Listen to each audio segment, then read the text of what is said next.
여러분 안녕하십니까? 스픽스 대구의 끝까지 파는 뉴스, 끝판뉴스 시간입니다. 홍준표 시장이 최근 노동과 종교 갈등 그리고 일본 후쿠시마 원전 오염수 방출에 대한 입장을 밝히면서 이것을 두고 다양한 해석이 나오고 있습니다. 오늘 끝판뉴스 김태우 본부장관과 함께 최근 홍준표 시장의 활동 그리고 표현에 대해서 깊이 나눠보겠습니다. 안녕하십니까? 안녕하세요. 자, 먼저 노동계부터 살펴보도록 하겠습니다. 오늘 오전에 보도된 내용인데요. 홍준표 시장이 내일 한국노동총연맹과 간담회를 갖는 소식이 들려왔습니다. 네, 홍준표 시장은 내일 오후에 한국노총 대구 본부를 방문해서 한국노총 시도의장단과 간담회를 가질 예정입니다. 네.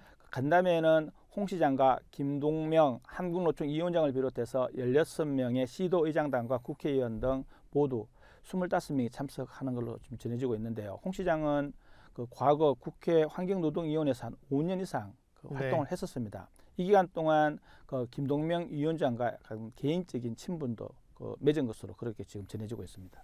네, 최근 뉴스를 보자는 분들은 이게 왜 이슈인가 이런 생각 드실 텐데 최근 한국노총은 경제사회노동위원회 참여 중단 결정을 내렸죠. 그 간부 회의에서 이 경사노위의 탈퇴 여부에 대해서 김동명 위원장에게 최종 위임을 했습니다. 그 때문에 한국노총의 향후 행보에 관심이 쏠리고 있는 상황에서 홍준표 시장과의 간담회는 이 간담회의 무게감이 꽤나 있어 보입니다.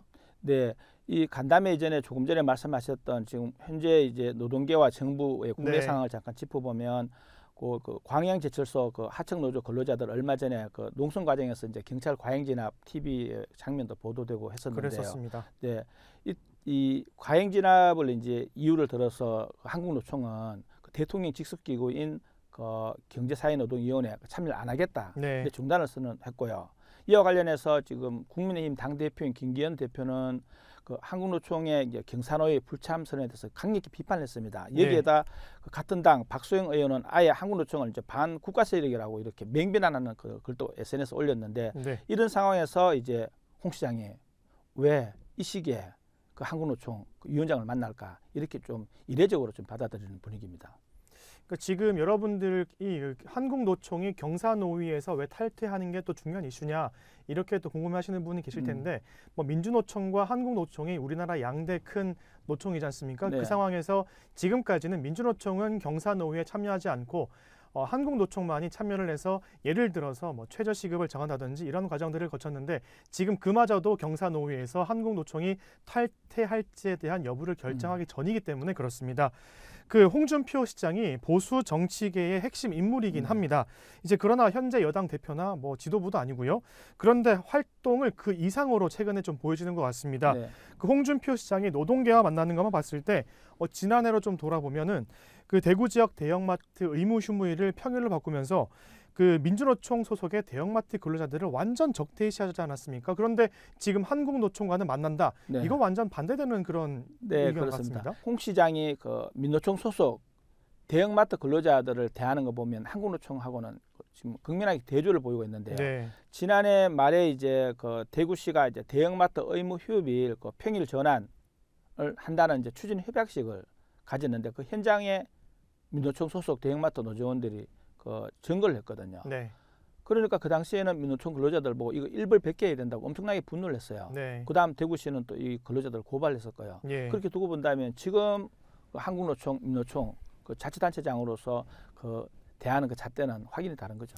그러니까 홍준표 시장이 최근에 찬발이 나뉘는 사회 갈등에 대해서 의견을 좀 내고 있는데 이번 주 토요일로 예고된 대구 퀴어 문화축제에 대해서도 반대 입장을 냈습니다.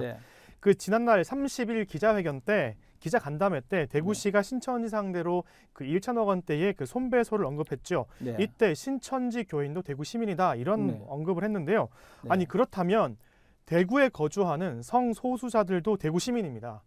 그런데 이들의 표현 자유를 침해하는 것은 시장으로서의 기본 자질이 있는지 이거 한번 진짜 체크해 봐야 되는 거 아닙니까? 네, 그렇습니다. 오는 17일 대구 동성로에서는 성소수자들 행사 대구 퀴어 문화축제가 열리는데 2009년도부터 열렸던 행사거든요. 그리고 지금은 또 관할 대구 중부경찰서에 집회 신고도 지금 마친 상태고요. 그런데 홍 시장이 지난 8일 자일실에 이제 페이스북에 갑자기 이제 대구 동성로 퀴어 축제 반대한다는 글을 올렸습니다. 그 이유가 이제 대구 상정이 동성로 이제 상권 그 이미지도 흐리게 하고 무엇보다도 이제 청소년들에게 잘못된 성문화를 심어줄 수 있다. 뭐 이런 이유에서 지금 반대 글을 올렸습니다. 네, 일단 홍준표 시장이 페이스북에 대구 퀴어 문화축제 반대 글을 게시하기 하루 전을 보니까요. 네.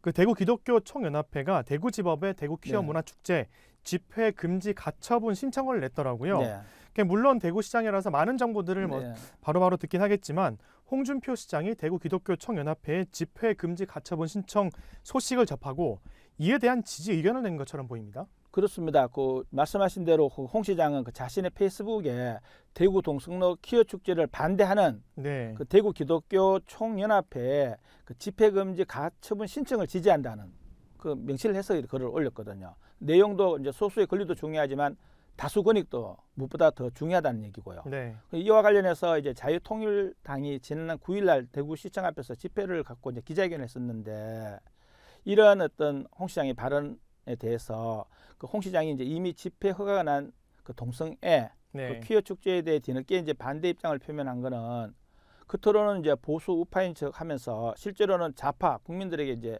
표를 얻고자 이렇게 꼼수를 부린 거다. 이런 형태로 이렇게 될 경우에는 정치 생명만 이제 단축될 뿐이라고 이렇게 꼬집은 적도 있습니다.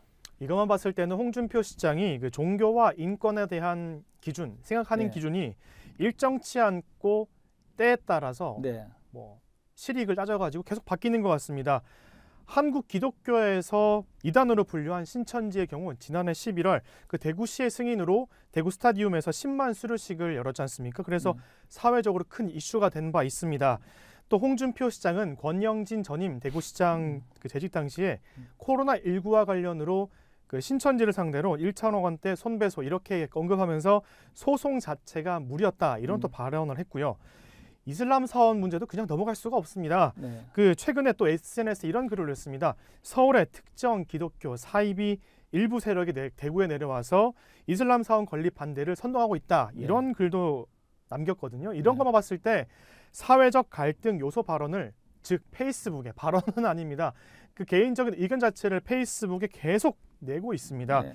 그러니까 이런 것들을 전체적으로 봤을 때 홍준표 시장의 개인적인 그런 본인 이익을 위한 선택적 수용 이것밖에 저는 떠오르지 않습니다. 네, 그 조금 전에도 잠시 제가 언급을 했었지만 홍 시장이 이제 페이스북에 분명히 그 성소수자의 권익도 중요하지만 성다수자의 권익도 그에 못지않게 이제 중요하다는 글을 올렸거든요. 네. 그렇다면 그 신천지 이단으로 생각하는 그 기존 기독교 교계 입장으로 봤을 때는 지난해 연말 그 대구 스타디움에서 신천지 집회 어떻게 보겠습니까? 당연히 허가를 내주지 말았어야죠. 다수의 만약 이익을 한다면. 그죠. 그리고 또 이슬람 사원 건립 문제도 실제 이게 대법원 판결까지 났거든요. 네. 벌써 건물도 곧 완공이 된대요. 그 시점에서 오히려 그 전까지만 해도 지금도 마찬가지지만 주민들과 지금 체면 갈등을 빚지 않습니까? 거기에 별로 이쪽에 대해서 자치단체에 영향을 발휘하지 않았던 단체장이 또 뭐 이슬람 문화를 또 표현하는 듯한 이야기하는 거는 네.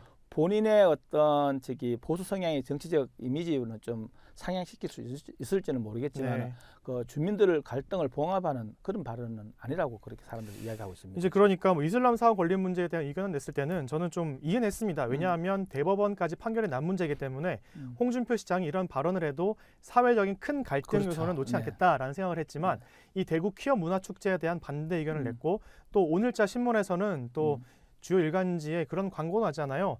대구 퀴어 문화축제를 반대한다 이런 뭐 반대 집회를 연다 네. 이런 사전하는 광고도 냈단 말이에요. 네. 하기 때문에 저는 이번 주 토요일에 굉장히 그 동성로 일대에 대구 퀴어 문화축제를 찬성하는 사람들과 네. 또 행진에 참여하는 사람들 그리고 이 퀴어 문화축제를 반대하는 분들의 조금 거센 이런 좀 다툼이 있지 않을까라는 걱정이 있습니다. 근데 여기서 끝이 아닙니다. 아유 정말 혈압이 오르는데요. 네.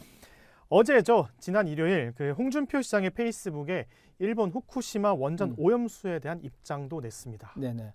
이게 보면 일단 지금 정부 여당 분위기하고는 다른 입장을 냈거든요. 네. 분명히 이제 오염수 방류에 대해서 반대한다. 그런 과정에서 이제 자기가 만든 그 TV 홍카콜라 외에 또 청년의 꿈이라는 유튜브 채널이 있거든요. 여기들은 이제 다 홍 시장 지지자들만 있는 거니까 그 지지자들이 이제 홍 시장을 향해서 그 후쿠시마 원전 오염수 방류 반대했는데 괜찮겠냐 염려하는 반응을 하니까 그거 그 여당 내에서도 다양한 의견이 있어야 된다. 그 국민의 일각의 이제 우려 소리를 대신 전하는 차원이다. 이제 그야말로 네. 어떻게 보면 뭐 공자 명자 같은 이야기를 하신 거죠. 이렇게 이제 그 저기 홍 시장 그 행보 발언을 두고 이제 정치권에서는 홍 시장이 이제 자신의 이미지 정치를 위해서 소신과 또 어떤 또 성향과 다른 그런 사술적인 이익을 좀 우선시한다는 그런 지금 이야기도 많습니다. 네, 한두 달 전인가요? 그 네. MBC 100분 토론에 출연했던 홍준표 시장이 그 당시 그 질문에서 뭐 대선을 꿈꾸냐 이런 네. 것들 했을 때 뭐 그런 것 지금 생각하지 않습니다. 대구시장인 지금에만 뭐 생각하겠습니다. 이런 발언도 했고 지난달 30일에 있었던 기자간담회 때도 뭐 이런 비슷한 질문을 하자 비슷한 답변을 했습니다. 근데 최근에 보이는 그런 의견 내는 것들, 행동하는 것들을 보면 과연 대구시장으로서의 그런 행동인가 또는 대구시장을 넘어서는 이 나라의 뭐 중요 정치인 또는 그 이상을 뜻하는 행동인지 좀 많은 생각을 하게 됩니다. 제가 오늘 끝판 뉴스를 마치면서 홍준표 시장이 오늘 낮 1시에 그 대구 퀴어 문화축제에 대한 또 글을 또 남겼더라고요. 그래서 좀 소개해드리고 방송을 마치도록 하겠습니다. 축약하자면 대구경찰이 퀴어 축제 때 주변 도로에 대한 버스 노선 우회 요청을 했는 건데요. 대구시는 해당 축제가 도로 점용 또는 뭐 허가나 버스 노선 우회를 할 만큼 공공성 있는 집회로 보기 어려워서 경찰이 요청한 조치에 취할 계획이 전혀 없다 이런 내용입니다. 그러면서 경찰에서 원만한 질서 유지, 사고를 미연에 방지하게 바란다 이렇게 남겼거든요. 퀴어 축제 행진 때 다른 한쪽에서는 퀴어 축제 반대 집회가 열린다고 말씀을 드렸죠. 그야말로 아수라장이 될 것 같습니다. 이태원 압사 사고가 발생한 지 이제 갓 6개월이 지났습니다. 아무리 대구 퀴어 문화축제가 마음에 들지 않는다고 하더라도 대구 시민의 안전이 우선돼야 되지 않을까요? 오늘 끝판 뉴스 김태호 본부장과 함께했습니다. 감사합니다.